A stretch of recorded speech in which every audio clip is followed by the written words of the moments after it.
రోజు వరకు మన కుటుంబానికి కేసీఆర్ కవితకైనా హరీష్ రావుకైనా కేటీఆర్కైనా వాళ్ళందరికీ ఎవరి ద్వారా గుర్తింపు వచ్చింది? కేసీఆర్ ద్వారా. కేసీఆర్ లేకుంటే కవిత ఎక్కడుంది? అది ఒక కుటుంబంలో ఆధిపత్య పోరు కాస్త బయటకు వచ్చి పార్టీ పెట్టింది.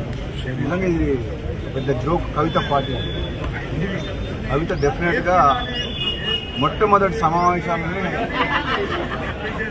ఒక ఆడకూతురు, ఆడపిల్లకు తండ్రి అంటే ఎంత ప్రేమ ఉండాలి. ముఖ్యంగా తండ్రికి కూతురు అంటే అంతే ప్రేమ ఉంటుంది, కూతుర్లకు కూడా తండ్రి అంటే అంతే ప్రేమ ఉంటుంది. ఆయన ఒక ఉద్యమకారుడు. కేసీఆర్ తెలంగాణ రాష్ట్ర ఏర్పాటులో కృషి చేసిన వ్యక్తి. అటువంటి వ్యక్తిని స్వయాన కూతురే ఆ విధంగా మాట్లాడడం అనేది డెఫినెట్గా ఆమె మొట్టమొదటి సమావేశాలనే తప్పు చేసింది.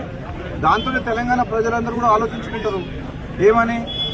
తండ్రిని గౌరవించుకోలేని మనిషి ప్రజలకు తల్లి ఎట్లయితుంది? ఏదైతే నేను తీవ్రంగా బాధతో చెప్తున్నా, చాలా తప్పు మాట్లాడింది కవిత.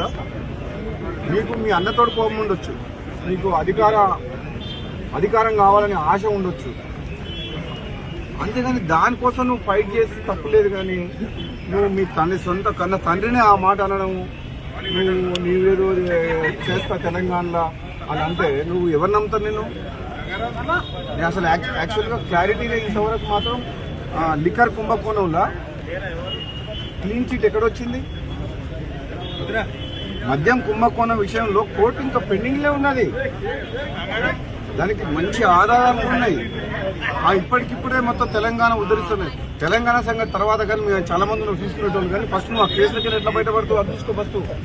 అది ఇంకా కేసు క్లోజ్ కాలేదు.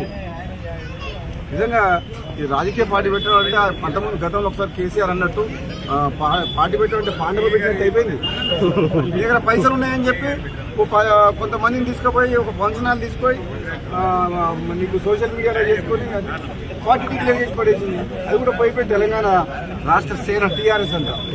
ఎంత తెలివిగా ఆ పేరును వాడుకొని ఏదో కొన్ని సీట్లు మాట్లాడుకొని మళ్ళీ రేపొద్దున ఏదైనా గెలిచి రాజకీయ లబ్ధి కోసం ప్రయత్నం చేసింది తప్పితే కవిత వల్ల ఏమి ఊరు లేవదు, ఊరు లేవదు, తిరగాదు. నాకు తెలిసినంత వరకు అయితే ఆమె స్వయంగా కూడా గెలవదు. ఆమె పార్టీ సంగతి వదిలిపెట్టు, సొంతంగా ఆమె పోటీ చేసిన నియోజకవర్గంలో కూడా డిపాజిట్ కూడా రాదు కవితకు.